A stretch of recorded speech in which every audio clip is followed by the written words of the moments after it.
Jangan pernah meremehkan kemampuan kita. Teman-temanku, sahabat-sahabatku pemula dimanapun Anda berada. Kita jangan pernah merasa bahwa kita itu tidak mampu, bahwa kita itu tidak bisa, bahwa kita itu tidak akan pernah bisa membuat sesuatu yang membanggakan. Jangan seperti itu. Kita sebagai pemula di dalam konten kreator ini, jangan pernah ragu-ragu untuk membuat konten. Karena apa? Karena kita itu sebagai konten kreator, jadi harus membuat konten.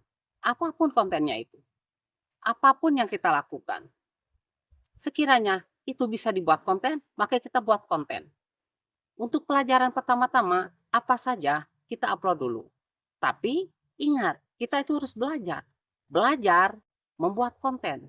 Karena kalau misalkan kita tidak belajar membuat konten, konten kita itu akan seperti itu-itu aja. Konten kita itu tentunya akan kurang bermanfaat bagi orang lain. Jadi sedikit demi sedikit kita perbaiki konten-konten kita. Walaupun misalkan konten kita itu asalnya cuma videoin orang lagi kerja, videoin jalan, videoin pagar rumah, tidak apa-apa. Itu adalah proses yang kita lakukan.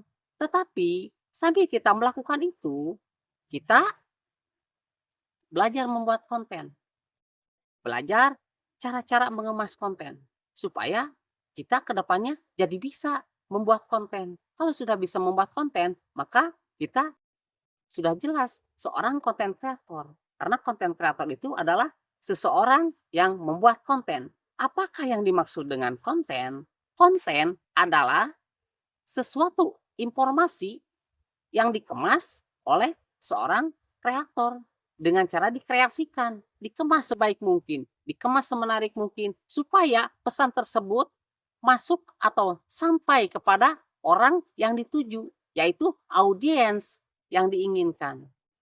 Kalau misalkan kita sudah tahu keinginan audiens, maka kita akan mengalami yang namanya itu APP atau viral.